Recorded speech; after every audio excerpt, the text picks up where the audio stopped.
This is the 80s Show on iHeartRadio. Say ho, ho, say ho, ho, ho, ho. Let's start the show, let's start the show. Come on, let's go, come on, let's go. Say ho, ho, say ho, whoa, ho, whoa. Let's start the show, let's start the show, let's start the show, let's start the show.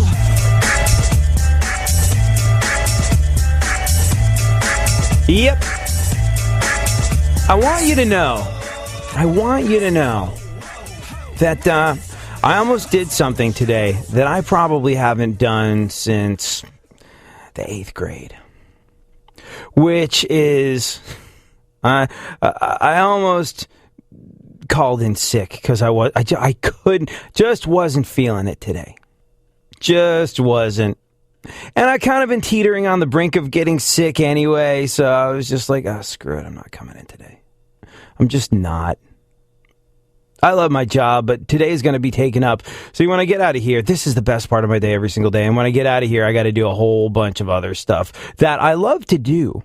Like, I really do. I love being a guy that's on the radio, in music radio, and I love being a guy that programs a radio station and all that stuff. Super awesome good times. But it's just, I have a bunch of meetings and conference calls today. All these things that suck the living bejesus out of any piece of enjoyment you get. Like those pointless meetings where you're just like, this is like 45 minutes to an hour and a half of my life that I'm never getting back. And quite frankly, what we accomplished here today removed the pleasantries and the BS, and it could have been solved with an email that took about 5 seconds to send. And that made the idea of girding up my loins for a bunch of pointless meetings. The idea of girding up my loins for a bunch of pointless meetings and phone calls of that nature made me just want to skip out on the entire day. You know what kept me coming back in? This. I love this. And I love the time I get to spend with you. And I thank you for being you're not really the light at the end of my tunnel, because this is how I start the day. But you are a light at the end of some sort of... Anyways, what I'm trying to say is I really appreciate you hanging out and being part of my radio family. And then the other thing that made me come in was the fact that I'm responsible and I don't call in sick. And I have this, like, I wish I had the ability to bail and just do what was right for me. Be a little bit more self-serving. But I don't. I have this built-in work ethic, and I don't know where the hell it comes from. But if you ask me to work for 10 hours, I'm going to work for 12. If you ask me to work for 12, I'm going to stay the whole 14. I'll stay at the office. I don't know what it is. And on the one hand, it's something that a lot of people seem to admire, this work ethic. And that's cool and everything, that, I get credit for being someone who busts his ass. And maybe you get the same sort of credit for busting your ass.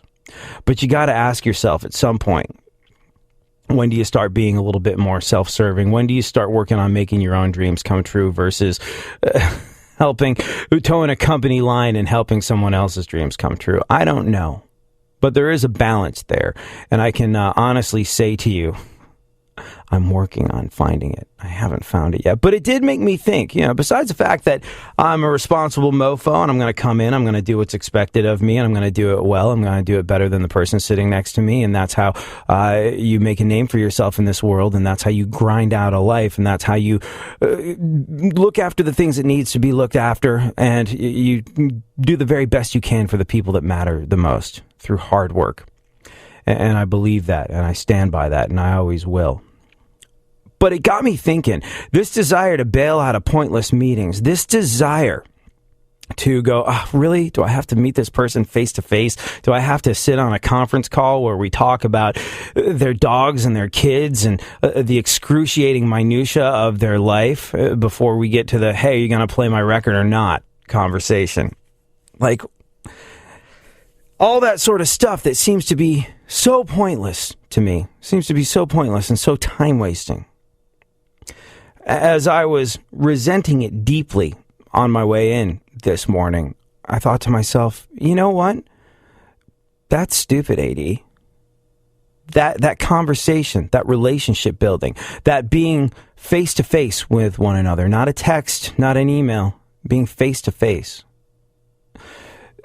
Yeah, it does suck hours out of your day. Yeah, it does make you have to do things longer in the workplace than you ordinarily have to. But we are built on human relationships. We are built on those little chemical releases, those dopamine hits that you get out of seeing someone in the hallway, smiling to them, asking about their lives and how things are going.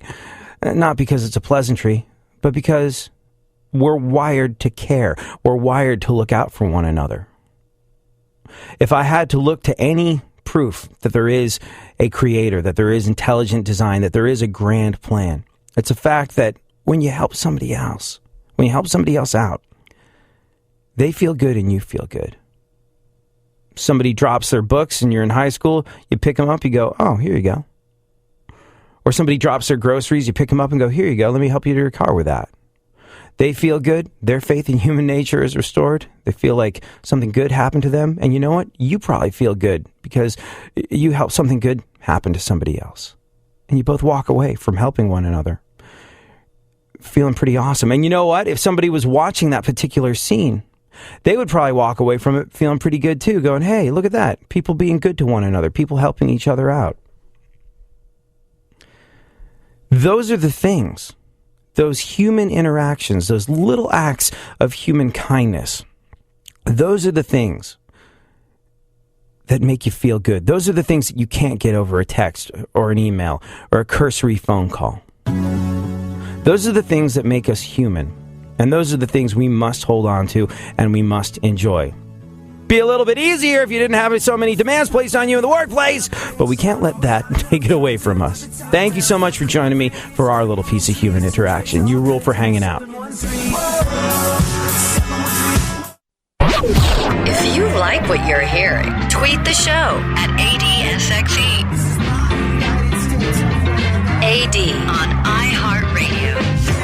I do what I want, when I want, how I want. I do what I want, when I want, how I want. This is my United States of whatever. Picture me giving a damn, I said never. Yeah, I do what I want, when I want, how I want. Every day you're going and working. There's a famous Edgar Allan Poe story. It's called The Telltale Heart, where a murderer is driven to confess. Have you read this? Basically, this murderer confesses because his guilty conscience makes him think he can hear his victim's heart beating. I came across a story this morning that is essentially the digital era cell phone equivalent of that.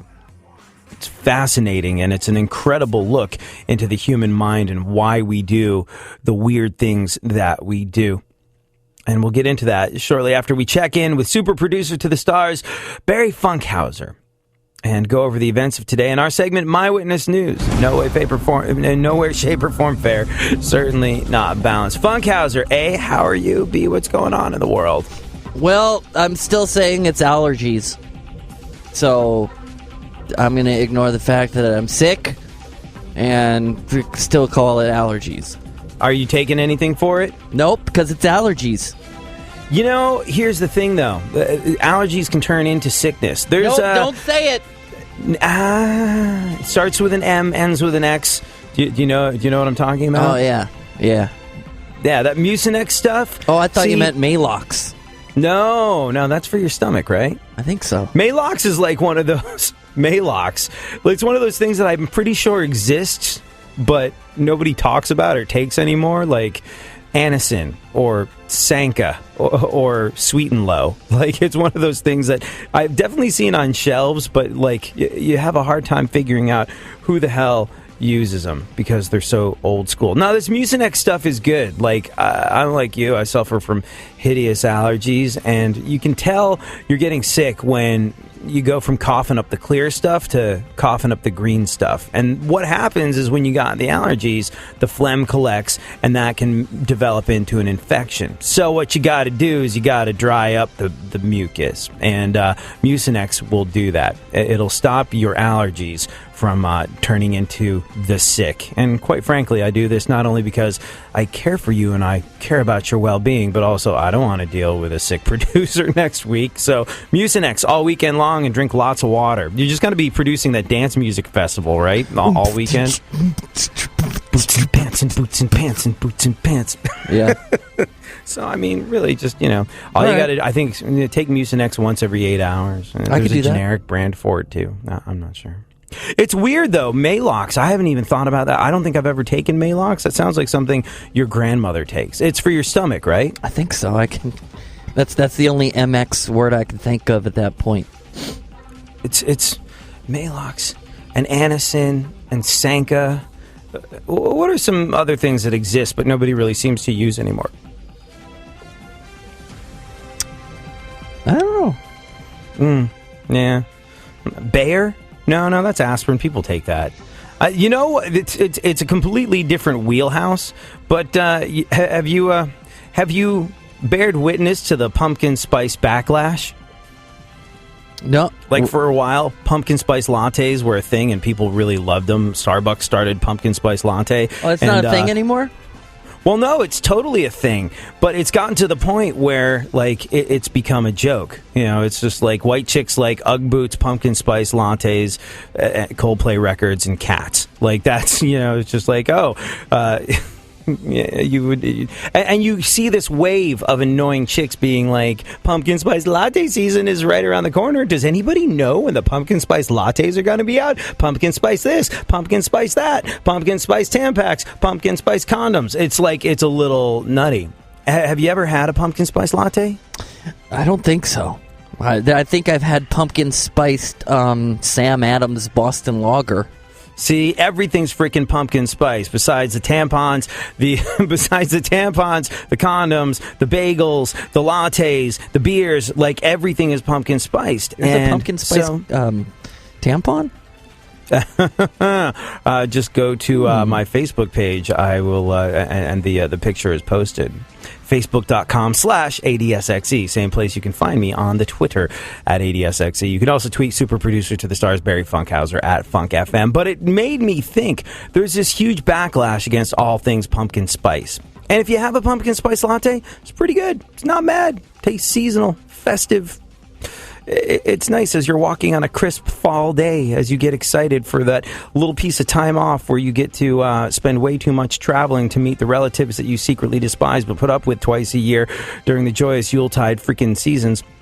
There's like having a pumpkin spice latte. It kind of gets you into that holly and or jolly sense of the time of the year, if that makes sense. There's really nothing wrong with pumpkin spice lattes, but it's been so overdone that there's a huge backlash against it. And if you were to walk down the halls of this radio station drinking a pumpkin spice latte, the amount of crap you would get from your coworkers in terms of like, oh God, yeah, like, do you have...